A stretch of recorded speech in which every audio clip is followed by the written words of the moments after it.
Okay, and I wanted to talk about something else.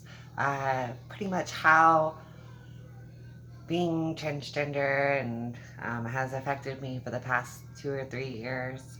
It has been an experience. I don't ever get told that I look like anything else but a transgender, and whenever I tell someone, they seem highly surprised. So that's a good thing, but it's also uh, scary because I don't want to bring it up to people that are new to me that have just met me, because if I did, then they would know. But then if I don't tell them, then there's always that like imprint in my head, like, do they know or do they not know? Like, if they don't know, then how do I approach it? Like, it's hard to deal with. Quite a bit hard. But I've been liking everything. I'm not completely depressed. I'm depressed over some things, but I'm getting I'm trying to be a lot happier, more optimistic about things. So that's been quite a bit helpful, having a happier outlook on life.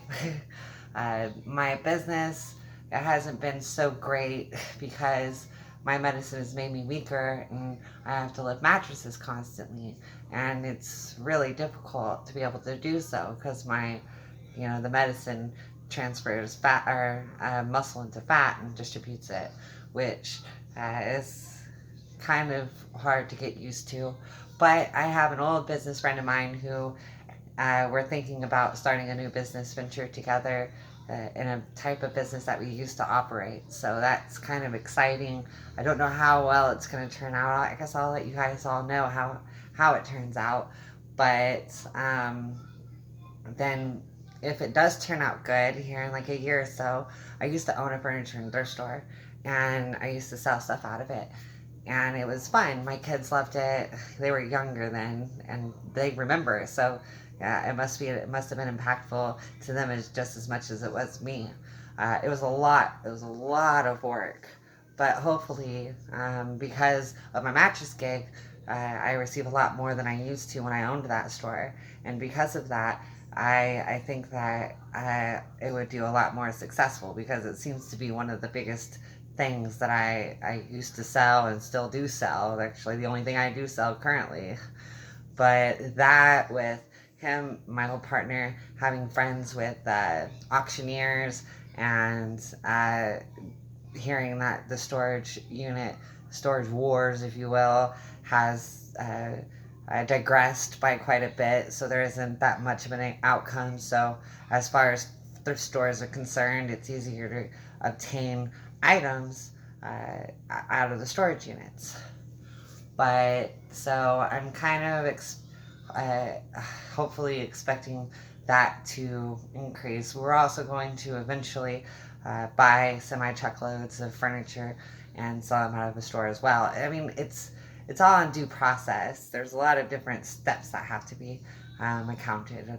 A storefront with 2,500 square feet or more is going to cost us at least 2 grand, 1,500 to 2 grand a month just on the rent, which is expensive. And whenever you're doing a 50-50 with another individual, it's really hard to be able to incur enough money to be able to make it successful. I mean, and with paying taxes and all the other things that you have to do, you pretty much have to pull in 100. The store has to pull in like 100,000 a year. But with us doing eBay and Amazon and all that stuff, it should be exciting. And who knows? I might even be known for being, the transgender that owns a thrift store, and you should go check it out. And then so word will get spread out, and that, and all of my current customers who buy mattresses, I could pull in 2 or 3 a day, and when that happens, those customers at the store will come in, and they'll also buy the other items that I have. So it's an exciting adventure, and I'm hoping that it'll work out. But anyways, that's all I wanted to say. Everyone have a wonderful rest of your day, and love you guys. Bye.